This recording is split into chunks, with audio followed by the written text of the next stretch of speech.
welcome. I'm Julian Vanderwelt from Spartan Alliance. Today we have the lovely Charmaine here, and our main focus today is to deliver a massive amount of value in a very short amount of time, all about marketing, branding, sales, and basically scaling your business and creating a better business efficiency. So welcome. Thank you. Thanks for having me, Julian. Appreciate it. I'm excited to be here. You're welcome. So first of all, tell us how you got into what you do and a little bit about your background. So how I got into what I do, I have a pretty boring story, but nonetheless, I started off never in marketing. I never went to uni and didn't study marketing. I left school really young, and I got into a company where I kind of could see that there were things wrong. I was like, things can be done so much better. Why aren't they doing it?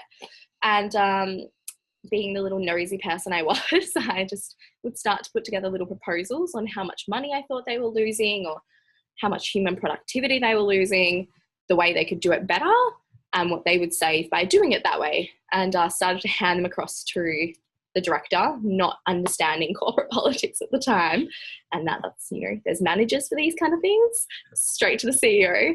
Anyway, thankfully they ended up actually giving me a promotion and a new job there, where my whole job was to find better efficiencies in the business to grow and scale it. And a lot of that had to do with marketing and sales and finding little loopholes that weren't working and you were losing money on, and better ROI. And I kind of fell in love with it and become obsessed. And I spent every waking moment pretty much studying myself online and just figuring out ways to become better at marketing, become better at sales, and better at finding efficiencies in businesses to help them actually really scale. Awesome. So that's how I got started. You started pretty young, didn't you? Yeah, super young. So I left school when I was 15. Yeah. And started that role when I was 16. Okay. And obviously school really, I didn't do very well at school. School wasn't really for me. Thank God your success is not determined on how well you do at school. I know, thank God. But it's amazing how many, sort of successful people are out there, or very, very successful people out there. School really wasn't the basis of where they actually learned that stuff. For me especially as well, and I'm pretty sure many others, that obsession in something that, you find an interest in, or you find a little bit of a niche market or something, obviously if you're 16 years old trying to find gaps in marketplaces or gaps in business efficiency, that doesn't get taught to you in social science, you know what I mean? So is it something that you think you just had a kind of an understanding for, you thought it was just kind of logical for yourself? What was it? I think I just had a natural kind of skill for it, not necessarily marketing and sales. That took a lot, that was effort, but I was obsessed with learning it. I just was kind of put in a circumstance. So I had 2 jobs when I was 13. I started working the second I could. Yeah. And I think that had a lot to do with it. But I was also in a position where I needed to make money. I just had a lot of drive. I had a need at that point in my life due to a situation where I needed to work and I needed to make money. So I was really driven to do that. And that meant that I wasn't out partying when I was younger. I was working, any of my friends would vouch for the fact, I think the first time I got drunk, I was 20. I took a really long time to do all of these things because I dedicated my younger years to really focusing on, I was just obsessed. All I wanted to do was learn. Yeah. Yeah. I think that, people I think are kind of obsessed about the wrong things, but if you can find something that you really enjoy, and also something you're quite good at, there's some things that I really enjoy that I'm not that good at, do you know what I mean? So I don't, move into that space. I kind of really just focus on what I'm good. I don't like not being good at something, but then when I find something, my goal is to really get really, really good at it. So obviously coming out of school, then you were in that first job. I think working when you're really young, I think I had my first job. It's funny when you say that. I had very, very similar thought patterns in my head. First job, I just walked into a bike shop and I was there every Saturday. I kind of learnt the whole shop myself. And then I said, look, do you guys need someone to, help out? And I was 13 years old, working cash. Now I know you can't do that anymore, unfortunately. I think that really takes away a lot of opportunities, I think. That's true. Yeah, exactly. the best jobs. Yeah, 100%. And then not even having a job interview, just really rocking up and starting work. You could literally go in. I remember my first, I'd lined up 2 jobs when I was like 10 because I used to go to the same places with my parents. Yeah. And I'm being little and being like, I'm going to work for you one day. And they're like, yeah. And I did that for years. And then the second I was old enough, I was like, can I have a job now? And they gave me a job. Yeah. Can't complain. Yeah. But yeah, you could just walk into places with your resume and they'd be like, yeah, cool, you're trialing right now. Yeah. Exactly. As an apron. Yeah, exactly. I think for some reason the new generation's kind of lost that confidence, or what I'd probably call balls, if I can say that. I know. Yeah, I completely agree. I think it's also just being a bit courageous. Yeah. Like, I've had to call someone before because I wanted them as a client. There's a gatekeeper being the PA and the receptionist that I couldn't get through. I Googled this man, found him on LinkedIn, learned everything I possibly could about him, called his office, pretended I knew him personally, then pretended I was insulted that the receptionist didn't know who I was. And when she put me through, and he's like super confused, and he gave me the job as a client, purely because I was ballsy enough to get through all the loopholes. Yeah. So it's just taking a few extra steps. Yeah, and just backing yourself and just completely. Okay, let's just get it done.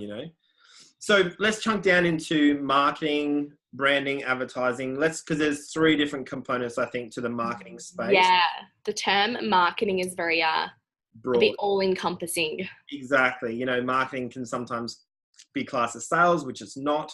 And what I find, I've worked, with Optus for a long time, and was doing sales for them, but then the marketing campaign didn't match the sales, right? So the marketing is saying the sales guys are shit, and then the sales guys, the marketing's rubbish, but they're not actually communicating. I think a lot of companies get confused, especially even big companies. I mean, Optus had that completely wrong, hoping that the money spent on marketing is going to drive leads in, which actually sometimes is actually not meant to do that. The exposure versus the impact are 2 very, very different things. So in your expertise, what would be the difference between advertising, marketing, and branding? So all completely different. So branding is literally brand awareness. Brand awareness is not meant to have an impact necessarily on leads straight up. It will in time. Branding naturally will always get you leads in the future, but it's nothing that will get you leads instantly when you start your business. Yeah. And it's literally so people are familiar with your brand. I think it's 8 exposure points people need. I've heard it's 21 now. Oh, it's 21. Jeez. My stats are outdated. Okay. Oh, good. It definitely used to be 8. I've heard 8 before, but I've heard nowadays. I thought by 2020 it was meant to be 20 exposure points, but given obviously I'm planning ahead. I'm planning way ahead. The speed of how marketing is changing and business as a whole is changing. Absolutely. Obviously there's brands everywhere, because now small players have just as much opportunity. Actually, I think they have more opportunity than really big players. Yeah. So branding is literally getting people familiar with your brand and having more of a trust factor. So it's kind of building a relationship without having to physically build a relationship. And advertising is obviously all about lead generation. So your aim with advertising is to obviously grow your business by getting leads and sales in the door. So that's kind of the start of your funnel. If you want to think about the sales process for a business, is advertising. Your advertising strategy really needs to go hand in hand with your sales strategy. If they don't match and they're not cohesive, you've got it all wrong. You're not going to go anywhere. Yeah. And you're going to have a team of sales guys screaming at a team of marketing guys, and it's going to be absolute chaos. Yeah. And wasting a lot of money, Oh, so much money. It's literally wastage. We have a term called, we have a tap is the way I would call it, that we have a linking tap. Yeah. And then marketing is kind of all encompassing both of those sides. And then it's everything else that you're doing between that. So marketing can be anything from email nurturing. So when you've already got a lead into your business, that you continue to market to them to warm up for a sales pitch. Yeah. It's the things in between. Branding is the things in between advertising, and it's the contact in between a sale. Yeah. And then after the sale, you still have to market to your contacts. Absolutely. And it is a science really. And really what you need to find is the experts in those fields, because what you'll tend to find as a small business owner, every lead you want to have into the business, you want to sell, but not every lead's ready to sell. You might not have the product right now. You might not have the fit. Advertising, everything needs to make money. And it's like, well, maybe some part of it could be the brand awareness. Now, brand awareness is normally quite expensive because you're not actually getting an ROI yet. Kind of like SEO, you got to wait 12 months before people know about you. But you've got to get your brand out there. You know what I mean? Like, people got to know. If it's 8 times back then and it's 20 times by 2020, like, you need to know. Like, first of all, you need to know where your people are and where they're hanging out. 100%. What would be the second thing? Second thing is, so where your people are, where their attention is. And I'm so big on actually understanding what your consumers want, not what you want them to want, but what consumers actually want. And that doesn't necessarily need to be about your business per se, but in the realms of at that point in their life when they're going through that buying stage, what do they want in life? And how else can you capture their emotions and feelings other than slandering, painful typed messaging at them online, which is it's great. With your life, do you need this product? It's like, whoa. A really big issue that I see in businesses is that they don't work in campaigns. And when I say campaigns, this is across advertising, so lead generation, and across branding and across general marketing. Everything you should do, you should work in a campaign. For every campaign that you should have, if you have 10 running, if you have one campaign, you have a massive issue, by the way. Yeah. But if you have 10 running, you should understand the expected ROI for each of those campaigns, your return on your investment, and the velocity of which you'll receive that. Yeah. So when you have 10 campaigns running, you should have some that are short term, so they're low hanging fruit and will give you ROI quickly. Might be a small amount of ROI, but they'll produce results and money into your business straight away.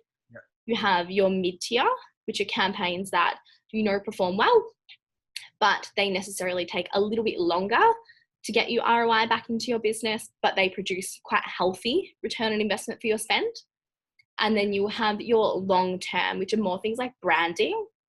So the ROI is going to be great because that's what will get you repeat purchases, get customers coming back, get new people that you wouldn't really capture if you didn't have a really strong brand presence.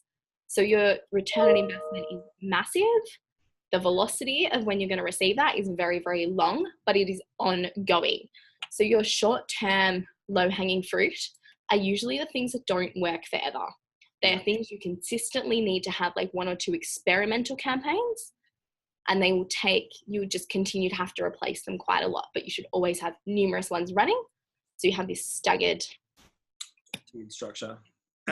Would the short-term campaign, for instance, would that be like a seasonal campaign or a anniversary, like it's our first birthday? No. So when I say campaign, for example, in advertising, right, you as a business generally have like one key core product or one thing that you're servicing, but you might have 6 different campaigns running that are different ways of getting that message across. So, if you're in financial planning, you might talk about retirement as one campaign. You might run that on Facebook. You might have Google AdWords running, but all of your Google AdWords talk about insurance. Then you might have some print media going. Not that I highly recommend that anymore, but you get the gist. And you might have newspapers these days. Yeah. Appealing to a 6-year-old market. Who knows? Some of them still might be reading paper. Yeah. Or if you're looking for investment properties, probably in the Financial Times would be a great spot, right? Yeah, correct. So it's that's what I mean when I say campaigns. It's not necessarily the angle, but it is the angle, the approach, and the place of your advertising campaign. That's what I mean by a campaign. So it's more so a source. Yeah. Okay. And so obviously most normal business owners would need an expert for that. So what would you look for, apart from yourself, but obviously you're number one, what would you look for in a professional, an expert? What would be the top few things that you definitely want to go, cool, that's someone that I want to be working with? And then adversely, who do you want to stay away from? Okay, so who you want to be working with, everyone obviously says experience, and I have a very, very different opinion on this. Okay. But my number one thing is someone who's willing to experiment. As the business owner, you're experts in your business or your product or your service, and that is what you are amazing at, but you're not amazing at marketing. And you're not amazing at sales. Some of you might be, but for the most part, you're not. And it's a really hard thing. Yeah, it's a really hard thing to hear, right? Because you're like, no, but I know my product back to front, and you definitely do. I would say 95% of business owners cannot sell their own product. Correct, right? So when you're hiring someone, I think looking either hiring or outsourcing, hiring the person that's going to tell you no and that you are wrong, and then is willing to experiment and be wrong. So as the marketer, if anyone tells you marketing is like 100% going to work all the time, they're completely wrong. Yeah. Marketing sometimes is literally throwing things together, throwing it at a wall, and hoping it sticks. Yeah. Like that is a lot of marketing. That's how new creative ideas are found. It's how growth hackers were born. Like that is their whole job, right? Is to try a heap of stuff that might not work, but one of them might. So having someone that will tell you you're wrong and someone who's really innovative, they're probably my two key things. And I think if they have been able to go into at least 2 businesses and really increase the amount of sales through marketing, they would be they're my top things. And they are really basic, and everyone else will yap on about digital experience and SEO and all these other things. And they're great, but if they're just going to take orders from you, you're still going to be in the same position that you were when you hired them, but now you have a massive expense for having them on board. Yeah, well, I guess it's almost like what it is, the recruitment process. You know, if I ever recruit someone in one of my companies, if I can do the job as well or better than that person, why would I pay them money? I'm hoping that if I get a recruitment consultant in my business, they kick my ass in recruitment. Because if I'm better than them in writing ads, placing ads, management, and I'm pretty good. We've only recruited about 3,000 people ourselves across the companies that we work with. Only say that like it's so small when most business owners have probably recruited 10. So you're doing great. 3,000. We've probably had about 10,000 appointments and interviews. So, but yeah, I mean, that is the person I'm looking for has to be able to handle so much more than me, or else why would I have that person? If someone can do my books as well as what I can do my books, why would I pay them that money? Do you know what I mean? Yeah. So definitely in marketing, it's a recruitment process. And in anything, it's a recruitment process, you know what I mean? And you've got to find people that also you want to be able to work with that person, because as I'm finding working with various people and even clients myself, cultural fit. Yeah, and values fit, you know. I almost, you know, the other day I'm like, you know what? To work with me, I actually need an application form, because there's some people that I've worked with in the past 12 months. I'm like, fuck, I made myself really miserable taking that money. You know, I don't actually need that money. Yeah, it's so completely true. I think sometimes we're willing to compromise on our values because the person's really great at their job. And there are times in business where, you know, unfortunately you might be in dire need and you do need to sacrifice for a really small portion of time. That's unfortunately the reality of it. And whilst we can scream, you know, cultural fit, values fit all we want, business is exactly. Business is all about cash. Next 6 months, just get me through this patch and then I'll go back to my values. With the couple of, I don't even know how many, hundreds of business that I work with, probably more, and definitely thousands of sales contractors that we work with in their own businesses and different clients that I work with, there's trends within the business space that are actually, once you learn, same as in sales coaching, when you start coaching a couple of thousand plus salespeople, there's some trends that you notice across all personalities, all behavioral types, all everything. Yeah. That is actually quite easy to coach once you know what to look for, you know? So for things for yourself, what would be some major stopping points or limitations or trends that you've seen in businesses across the way? It's literally, firstly, is always CEOs or business owners marketing themselves. That is always like, I can pretty much know straight away that it's very rare. I think like 1% of people that have decided to market themselves have blown me away. That's probably the really big thing, is marketing yourself. Outsourcing to the wrong kind of people to outsource. It's 6 o'clock. It's like, so computer tells me the time.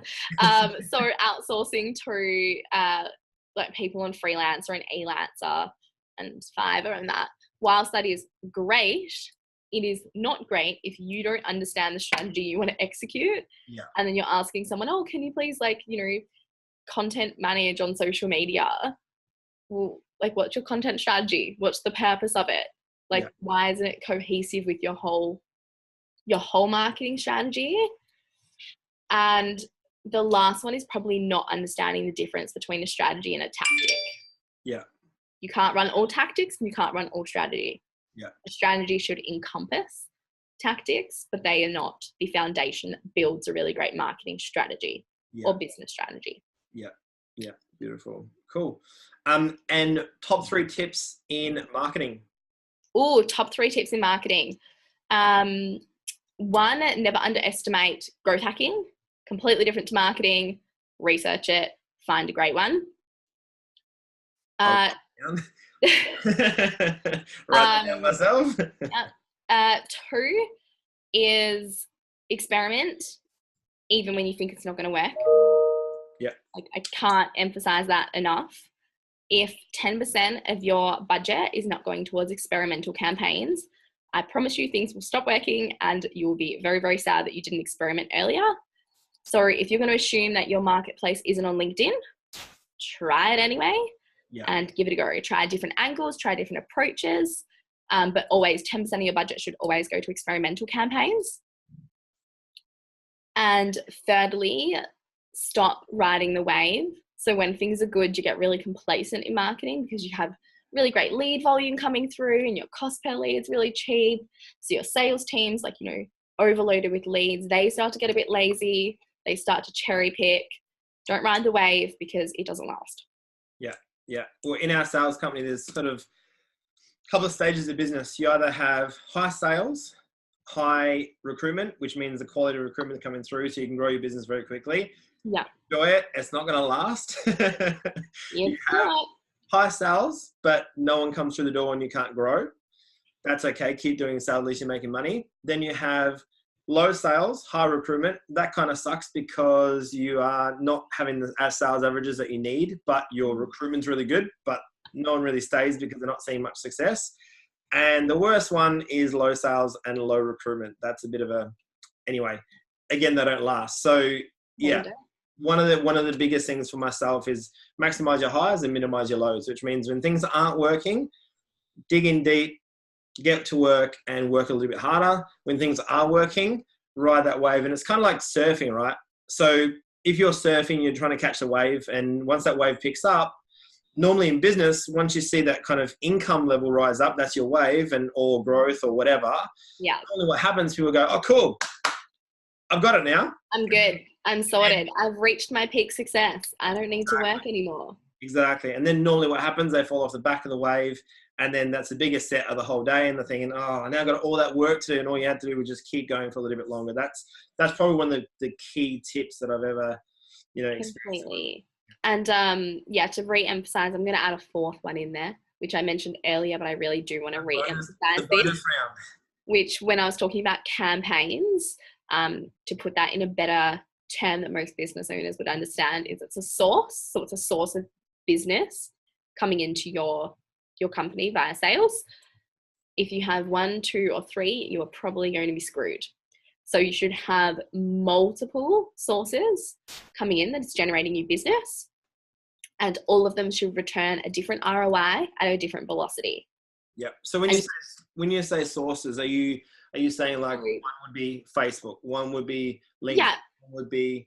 That's pretty much correct. So you would have a series of digital avenues, and all of those digital avenues, like some of them might be Facebook, and you might have 3 ads that are running on Facebook.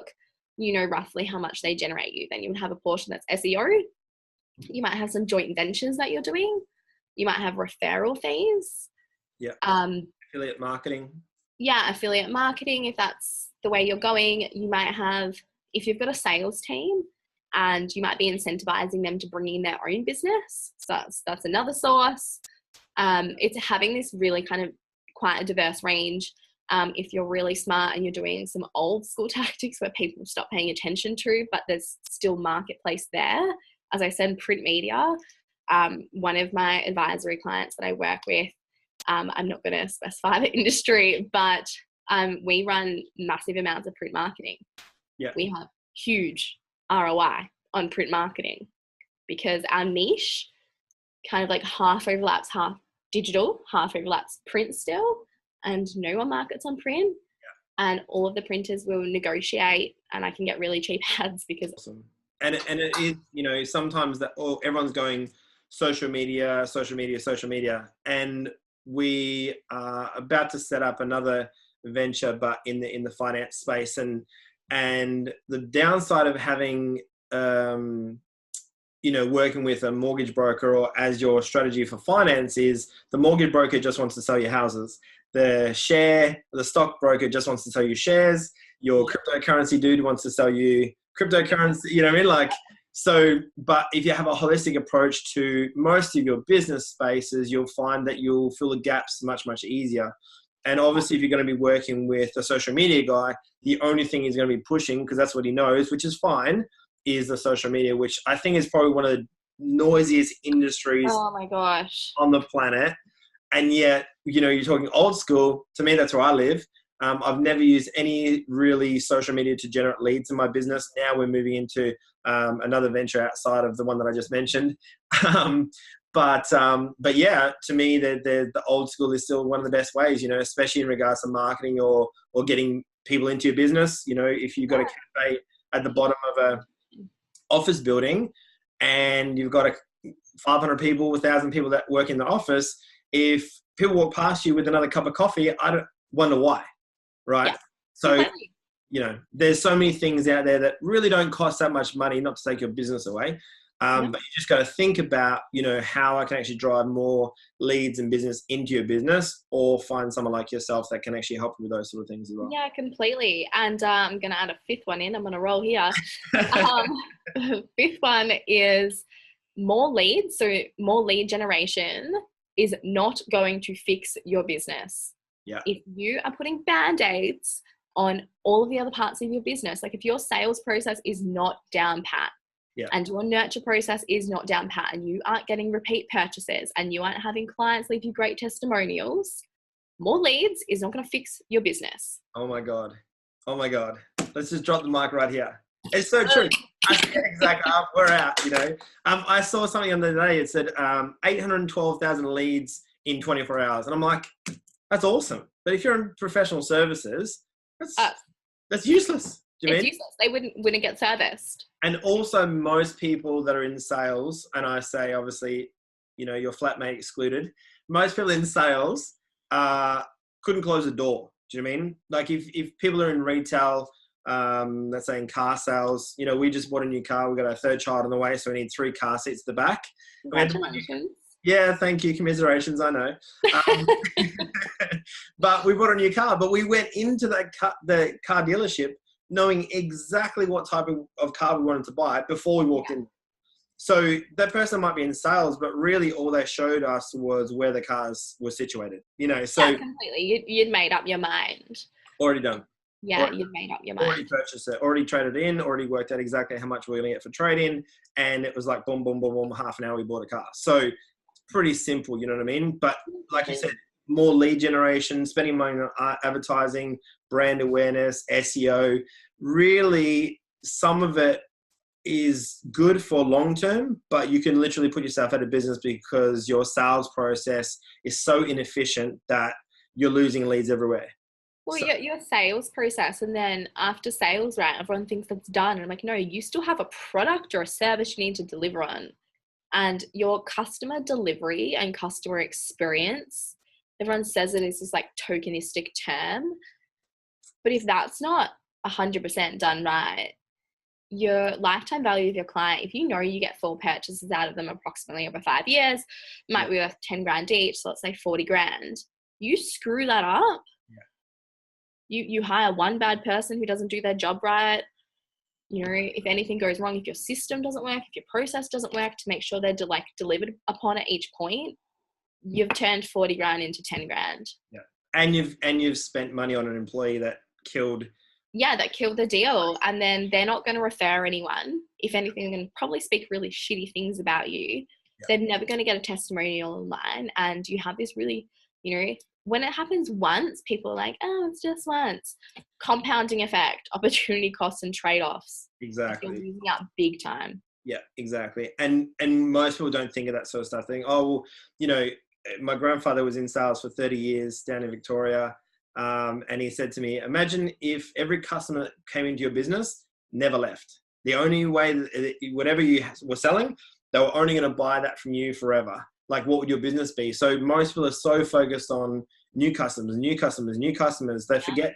Perfect example, went to, doesn't matter, a gym. Been there. Good decision there. Yeah, no naming, shaming. Who knows? We might be working together at one point.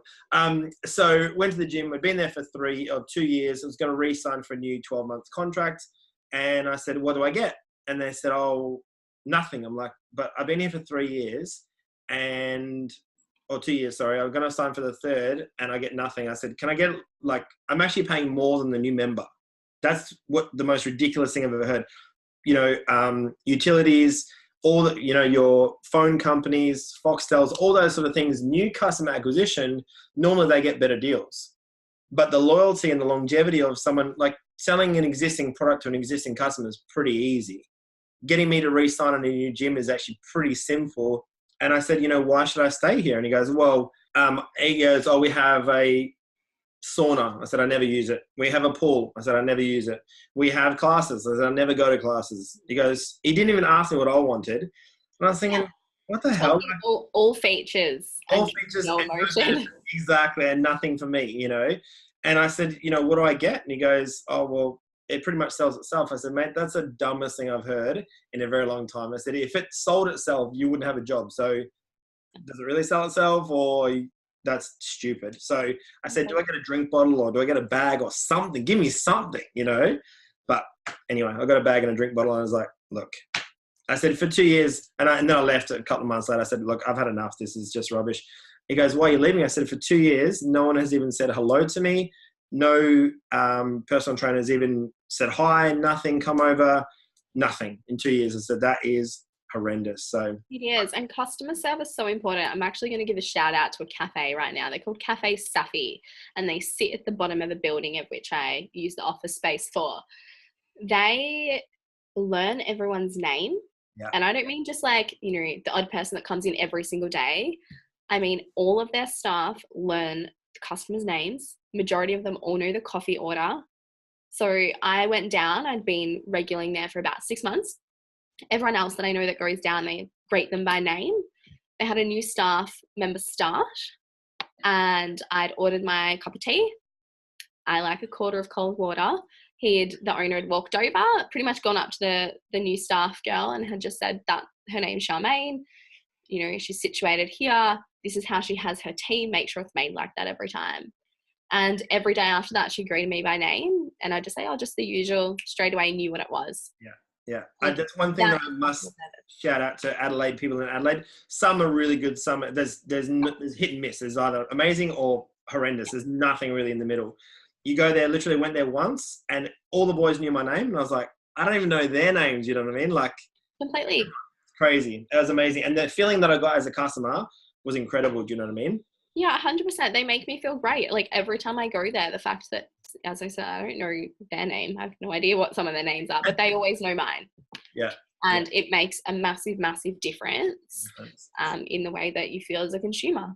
Yeah, exactly. So marketing, sales. So we're getting leads in. Now what do we do with our sales processes? So getting your sales process down, Pat, so important. And I think I was actually having this discussion with housemate or Jordan about commissions and incentivizing your sales team right.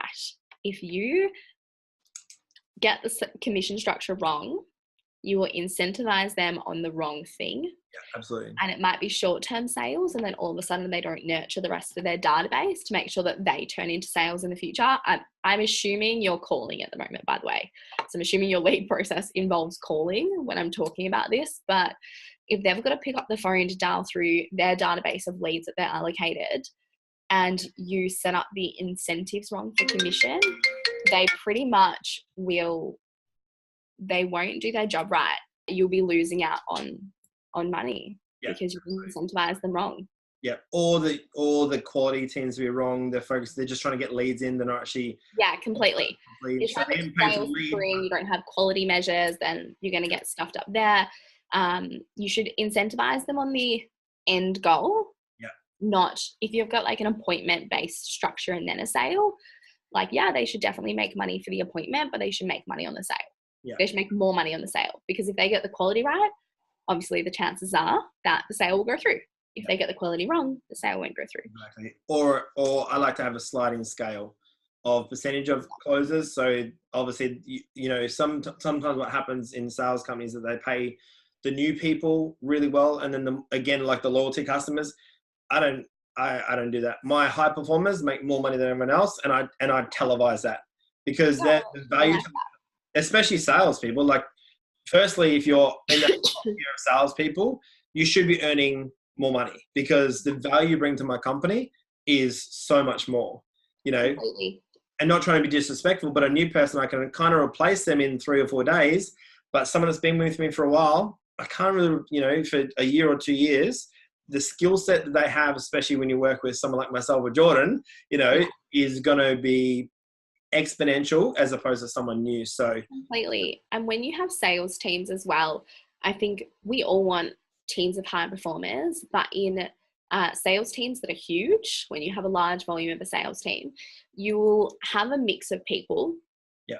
And there are people that are going to be high performers, and sometimes they're the harder ones to manage, unfortunately. Yeah. And then you have these middle tier people where they're not high performers. They hit target, occasionally they fall shy, but they like consistently will do just average, but they do well. But they are the people that are great cultural fits. When you change process, they're the people that take it on board and just do it. And they are these like key people that are like the baseline in your business. And you have high performers. High performers tend to move quite often, so your turnover will be higher on them. They don't like getting complacent. They always want more. So naturally they will move on quicker. Your like middle tier people, which are like deliver pretty stock standard results, they're consistent, take process really well, they will stay. Yeah. They're always your long-termers. But when they're happy and you've got this right cultural fit, it means that when you bring new people into the business, they adapt really quickly because of these baseline people. Absolutely. If that makes sense. Yeah, 100%. And then what I always try and do, those top performers, I slowly integrate a few people into that, and then they slowly build up. And then those bottom performers, unfortunately. Yep, get out. Yeah, it's a performance-based industry. So yeah, completely. So some tips in sales. You've obviously done sales for a while. So what would be some tips in sales? Oh, tips in sales. If you work on a script-based sales program, so if you have a really large organization, a lot of them have scripts, play around with your scripting, like multi-test them, because it takes one extra sentence that's like that hook, line, and sinker that is all you need. Think about what information people need to become a lead and what information people need to decide to make a sale.